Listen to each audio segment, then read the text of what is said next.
Juntos na Seara com o pastor Alcione Tadeu. E conforme o pastor tem falado, convidado, eu insisto que você, durante a semana, no seu momento devocional, esteja lendo o livro de Atos. Mesmo que seja de forma, assim, devocional, sem se deter muito nos textos bíblicos, nos versículos, mas que você leia o livro de Atos e, com certeza, você vai ser bastante edificado com essa leitura. Por quê? No livro de Atos nós encontramos como a igreja nasceu, os primórdios da igreja deixada por Jesus Cristo. Na última quarta-feira, aqui no capítulo 2, nós vimos a questão do derramamento do Espírito Santo sobre o grupo de 120 irmãos que estavam ali reunidos, depois da ascensão de Jesus aos céus, e o falar em línguas. Lembram os irmãos também que nós vimos no texto que pelo menos 14 povos estavam ali representados, e todos ouviram a pregação na sua própria língua, e isso impactou. Foi uma forma que Deus usou, maravilhosa, uma forma dele, só ele sabe fazer as coisas assim, tão bem feitas, né, para marcar a chegada do Espírito Santo de uma vez por todas agora, não só algumas vezes, esporadicamente, como lá no Velho Testamento, na vida de alguns servos do Senhor, mas agora o Espírito Santo é que faria a igreja crescer. E é isso que nós vamos continuar vendo hoje. Nós estamos, então, no capítulo 2 do livro de Atos, e vamos ler a partir do versículo de número 14. Depois, então, da descida do Espírito Santo, do falar em línguas, a palavra de Deus diz assim, Lucas, que escreveu o livro de Atos. Então Pedro levantou-se com os 11 e em alta voz dirigiu-se à multidão. Homens da Judéia e todos os que vivem em Jerusalém, deixe-me explicar-lhes isso. Ouçam com atenção. Esses homens não estão bêbados como vocês supõem. Ainda são 9 horas da manhã. Ao contrário, isso é o que foi predito pelo profeta Joel. Então, nós estamos tendo o privilégio hoje, no nosso culto de oração, de termos o apóstolo Pedro pregando para nós. Estamos lendo a mensagem de Pedro, o que ele disse naquele dia memorável ali em Jerusalém. Diz assim o verso 17, Pedro agora citando o profeta Joel. Nos últimos dias, diz Deus, derramarei do meu espírito sobre todos os povos. Os seus filhos e as suas filhas profetizarão, os jovens terão visões, os velhos terão sonhos. Sobre os meus servos e as minhas servas derramarei do meu espírito naqueles dias e eles profetizarão. Mostrarei maravilhas em cima no céu e sinais embaixo na terra, sangue, fogo e nuvens de fumaça. O sol se tornará em trevas e a lua em sangue, antes que venha o grande e glorioso dia do Senhor, e todo aquele que invocar o nome do Senhor será salvo. Ele já está fazendo uma menção aqui da volta do Senhor Jesus, O Espírito Santo chega, vai fazer a obra, e até a chegada de Jesus de volta a esse mundo para buscar a sua igreja. Verso 22, israelitas, ouçam essas palavras. Jesus de Nazaré foi aprovado por Deus diante de vocês por meio de milagres, maravilhas e sinais que Deus fez entre vocês por intermédio dele. Como vocês mesmos sabem, este homem lhes foi entregue por propósito determinado e pré-conhecimento de Deus a vocês. Com a ajuda de homens perversos, o mataram, pregando-o na cruz. Mas Deus o ressuscitou dos mortos, rompendo os laços da morte, porque era impossível que a morte o retivesse. A resposta dele disse Davi: eu sempre via o Senhor diante de mim, porque Ele está à minha direita, não serei abalado. Por isso meu coração está alegre e minha língua exulta, o meu corpo também repousará em esperança, porque tu não me abandonarás no sepulcro, nem permitirás que o teu santo sofra decomposição. Tu me fizeste conhecer os caminhos da vida, me conhecerás de alegria na tua presença. Irmãos, posso dizer-lhes com franqueza que o patriarca Davi morreu e foi sepultado, e o seu túmulo está entre nós até o dia de hoje. Mas ele era profeta e sabia que Deus lhe prometera, sob juramento, que colocaria um dos seus descendentes em seu trono. Prevendo isso, falou da ressurreição de Cristo, que não foi abandonado no sepulcro e cujo corpo não sofreu decomposição. Sabemos, aqui entendendo esse trecho, que Jesus é da descendência de Davi, né? É da tribo. Davi antecedeu o Senhor Jesus. Verso 32. Depois ressuscitou este Jesus, e todos nós somos testemunhas desse fato. Exaltado à direita de Deus, ele recebeu do Pai o Espírito Santo prometido e derramou o que vocês agora veem e ouvem. Pois Davi não subiu aos céus, mas ele mesmo declarou: o Senhor disse ao meu Senhor: senta-te à minha direita até que eu ponha os teus inimigos como estrado para os teus pés. Então, vendo aí a soberania de Deus, Davi fazendo referência a isto, e o que o Senhor Jesus vai fazer, então, na sua volta. Pedro já está mencionando aqui nesse primeiro sermão no livro de Atos. Portanto, que todo Israel fique certo disso. Esse Jesus a quem vocês crucificaram, Deus o fez Senhor e Cristo. Quando ouviram isso, ficaram aflitos em seu coração e perguntaram a Pedro e aos outros apóstolos: irmãos, que faremos? Pedro respondeu: arrependam-se cada um de vocês e sejam batizados em nome de Jesus Cristo para perdão dos seus pecados, e receberão o dom do Espírito Santo. Pois a promessa é para vocês, para os seus filhos e para todos os que estão longe, para todos quantos o Senhor, o nosso Deus, chamar. Com muitas outras palavras os advertia e insistia com eles: salvem-se desta geração corrompida. Os que aceitaram a mensagem foram batizados, e naquele dia houve um acréscimo de cerca de 3.000 pessoas. Agora a igreja passa a ter 3.120 membros após a pregação de Pedro. Ele faz referência a dois textos do Velho Testamento. Ele cita Joel, capítulo 2, do verso 28 ao verso 32, e cita Davi, no Salmo 16, do verso 8 ao verso 11. Então, como judeu, falando para os judeus, ali na maioria, né, judeus, Pedro explica o que estava acontecendo ali naquele momento, que havia sido predito no Velho Testamento. Interessante o versículo 31, na sua pregação, Pedro disse que o seu corpo não sofreria decomposição. Realmente isso não aconteceu com o corpo de Jesus, né? Colocado ali naquela tumba nova, quando é domingo pela manhã, Jesus ressuscitou. Essa é uma das pilastras que sustentam o cristianismo. No verso 33, ele faz então menção do Espírito Santo e da ascensão de Jesus. Jesus subindo aos céus, o Espírito Santo permanecendo entre nós até os dias de hoje.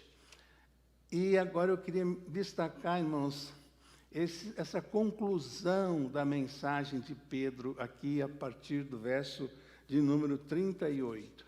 Ele diz: arrependam-se e cada um de vocês seja batizado em nome de Jesus Cristo para perdão dos seus pecados, e receberão o dom do Espírito Santo.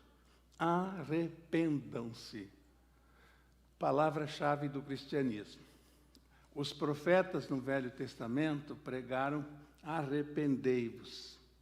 Você faz um resumo, pega todas as profecias e você precisa resumir todas as profecias em uma só palavra. A palavra é arrependei-vos. Chamada à mudança de vida. Todos os profetas do Velho Testamento. Aí chega o profeta do Novo Testamento, não é? Depois daqueles anos, 400 anos de silêncio, João Batista. Qual é a mensagem de João Batista? Arrependei-vos. Quando ele aponta para Jesus, diz: esse é o Cordeiro de Deus que tira o pecado do mundo. Jesus começa o seu ministério e Jesus diz: arrependei-vos. Aqui, Jesus ascende aos céus, o Espírito Santo começa de forma muito poderosa a realizar a obra entre o povo e salvando vidas, 3.000 conversões. Qual é a palavra dos apóstolos? Qual é a palavra de Pedro?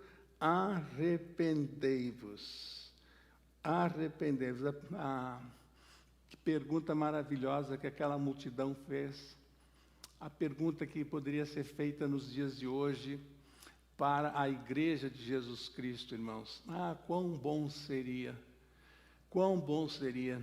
se a igreja vivesse na unção do Espírito Santo, controlada, dominada pelo Espírito Santo, e as multidões corressem para a igreja, procurassem os pregadores da palavra e fizessem essa pergunta, né, que eles fizeram: irmãos, que faremos?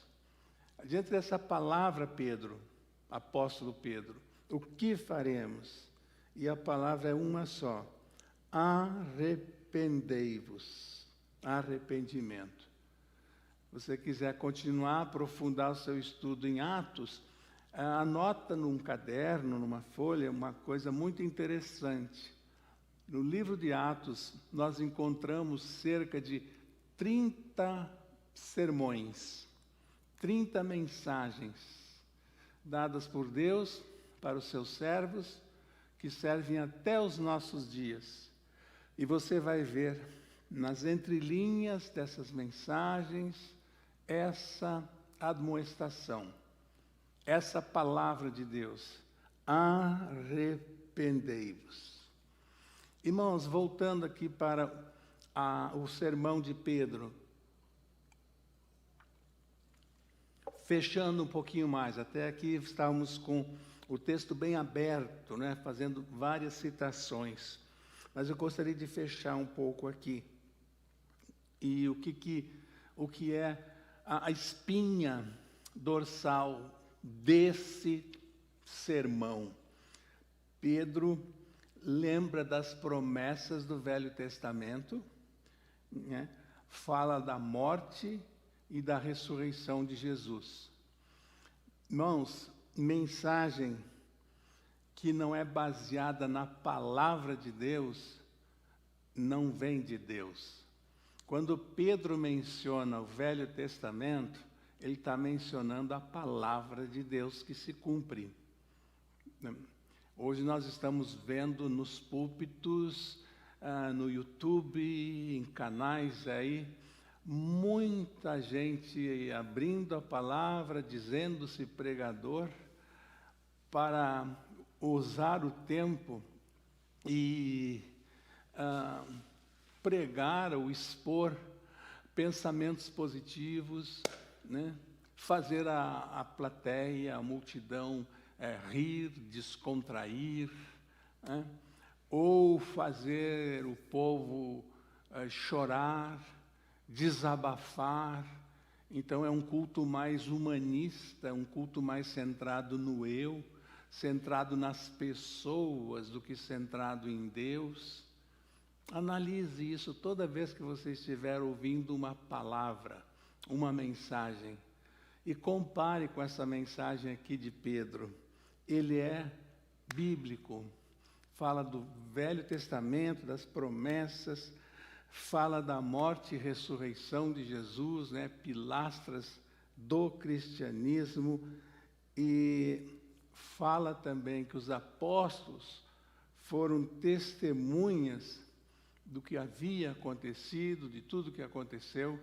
Os irmãos estão lembrados que eles correm lá no túmulo, o túmulo está vazio, depois Jesus fica aqui 40 dias, e eles têm encontros, né? Várias pessoas se encontram com Jesus antes de ele ascender aos céus. Então, são testemunhas do cumprimento da palavra. E hoje nós estamos no lugar daqueles irmãos, dos apóstolos, dos irmãos ali da igreja primitiva. Nós estamos no lugar deles. Nós somos cópias, testemunhas de Jesus. Testemunhar de Jesus, do que ele fez, contar aos outros a nossa história, do nosso encontro com Jesus. Isso é dar o nosso testemunho. Os apóstolos só fizeram isso, e a maioria deles, praticamente todos, por causa disso, pagaram com a própria vida, eles levarem adiante aquela mensagem, aquele desafio que Jesus tinha deixado com eles. E conversão verdadeira, irmãos. A gente às vezes fica impressionado com esse número aqui, mas deixa eu fazer esse destaque, irmãos. Conversão verdadeira só acontece quando vem antes o arrependimento, a mudança de vida. Isso que aconteceu ali, aquela ação poderosa do Espírito Santo, não é? E conversões. Primeiro, arrependimento. Eu fico muito preocupado, e a Igreja de Jesus Cristo deve se preocupar, irmãos, com conversões. Estão vendo aqui o parêntese, conversões, ou ditas conversões sem arrependimento. Que tremenda decepção essas pessoas terão um dia,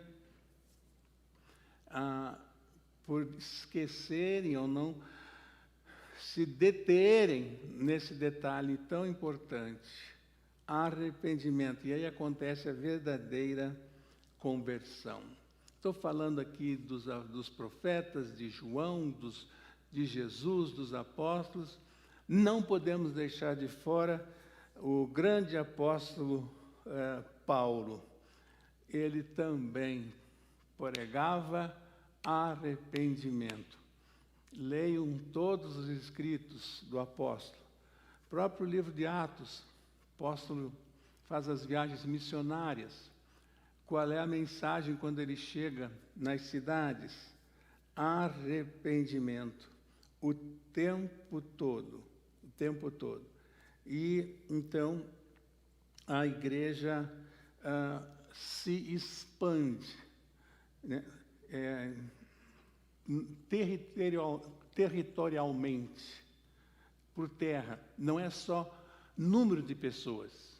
Isso é interessante, é lindo de ver pessoas, milhares se convertendo, mas também a expansão da mensagem por vários lugares, né? Que Samaria, se você continuar lendo aqui, Samaria é alcançada, Fenícia, Chipre e tantos outros lugares. A palavra, então, não fica retida em Jerusalém. Outro detalhe que ajuda nessa expansão também, que temos que considerar nessa expansão da palavra, é que ela atinge os gentios também. Então, é um crescimento fenomenal, é um crescimento maravilhoso. Os gentios incluídos, né, nesse crescimento. E aí nós vemos o martírio de Estevão, e a igreja sai completamente de Jerusalém, a perseguição acaba vindo a favor da expansão do reino, né? Com a morte de Estevão, e depois nós chegamos aqui, vamos chegar lá ainda em Atos capítulo 8, nós vamos ver Filipe se aproximando lá daquele estrangeiro, falando de Jesus para ele. E o que eu acho mais legal ali em João 8 é que depois de batizar o etíope, de repente diz o texto bíblico que Filipe desaparece, né? O que eu aprendo? Filipe não precisava continuar com aquele homem e ir até o país dele lá para ser um pregador. Filipe não virou para ele e disse: olha, me dá uma carona aí na sua carruagem, eu vou para o seu país, eu vou até o seu país, vou me apresentar lá à sua rainha, eu tenho que falar essa mensagem para ela também. Você não vê essa narrativa. Uma testemunha de Jesus já estava indo para lá. Imagine, irmãos, o que aconteceu com o testemunho desse oficial, desse homem, lá no seu país, quando ele contou a experiência que ele teve com Jesus, a ação do Espírito Santo na vida dele. Tremendo de um evangelista, né? Então, a obra vai se expandindo. Então, e além de conversão de almas, nós vamos ver vidas sendo edificadas, cristãos fortalecendo cada vez mais na fé. Pegue o livro de Atos e você vai ver quantos que foram, assim que se converteram, né, mergulharam na palavra, tiveram as suas vidas profundamente edificadas na palavra, começaram a testemunhar, Deus começou a usá-los. Nós vamos ver alguns desses personagens aqui no livro de Atos, no decorrer desse nosso estudo. Quero só enfatizar, terminando, irmãos, com essa palavra: testemunharam, levaram a mensagem adiante. E agora essa mensagem está nas nossas mãos, está na nossa boca, está nas nossas mentes. A tarefa da igreja, nossa tarefa é fazer o que a igreja primitiva fazia. A gente não precisa inventar mais nada, criar nada. A gente precisa estudar a palavra e fazer o que a palavra orienta, o que a palavra diz. Os apóstolos fizeram exatamente o que Jesus fazia, né? Jesus ensinava, Jesus pregava, Jesus praticava beneficência através das curas, e Jesus tinha comunhão, não só com os 12, mas com todas as pessoas que o convidavam, entrava nas casas, compartilhava uma refeição, tinha comunhão. Interessante. Essa é a tarefa da igreja hoje. Evangelizar, aí a pessoa aceita, ensinar, né? Beneficência, bem aquela orientação lá de Atos 6, se tiver pessoas, as viúvas estão passando dificuldade, vamos atender, vamos ajudar. Boas obras. Tiago nos lembra muito bem, né? A fé sem obras é morta. E comunhão, estarmos em comunhão. Jesus fez isso, os apóstolos faziam isso, fizeram isso. Tarefa da igreja é fazer isso também. Está aqui na nossa bússola, está aqui na palavra. Não precisamos inventar nada mais, criar mais nada. Precisamos fazer, né? Cumprir essas 4 pilastras aqui que Jesus deixou cravadas. Os apóstolos continuaram. Cabe à igreja agora continuar. Que Deus, meus irmãos, nos ajude, que Deus nos abençoe. Nós continuamos, então, escrevendo o livro de Atos, né? Continuamos fazendo o que Jesus orientou, continuamos fazendo o que os apóstolos faziam. Que tremendo privilégio, irmãos. Mas, ao mesmo tempo, uma grande responsabilidade. Que Deus tenha misericórdia de nós e que Deus nos ajude nessa maravilhosa tarefa, né? Nesse trabalho, único trabalho na face da terra, que vai dar, que tem resultados para a eternidade. Tudo que nós estamos fazendo para ganhar o nosso pão é lícito, é bíblico, é válido, precisamos, aquele que não trabalhe também não coma, diz a palavra. Todos temos nossa atividade, mas o trabalho, o testemunho, ganhar almas, é um trabalho para a eternidade. O único trabalho que vai perseverar, que vai ficar, que vai chegar até a eternidade. Um privilégio tremendo. Que a gente possa ter consciência disso, irmãos, e que Deus possa nos ajudar nessa tarefa maravilhosa. Tá bem? Abaixe a sua cabeça, irmão, e onde você estiver agora, converse com Deus sobre essa questão do testemunhar. Diga a Ele que você quer dar testemunho com a sua fala, com as suas atitudes. Você quer ser uma testemunha. Eu não sei quando foi a última vez que você deu um testemunho efetivo diante de uma pessoa que não tinha Jesus, né? Não sei, você sabe, isso é uma questão muito íntima, sua, com Deus. Diga para o Senhor, eu quero continuar essa obra. Eu fui alcançado por essa obra, Senhor, muito obrigado, porque pessoas se dispuseram a pregar a mensagem, e a mensagem chegou até o meu coração. E agora eu tenho garantia de vida eterna, os céus. E eu quero levar muita gente comigo, Pai, mas eu preciso testemunhar. Me ajude, Senhor, que eu sou falho. Me ajude, Pai.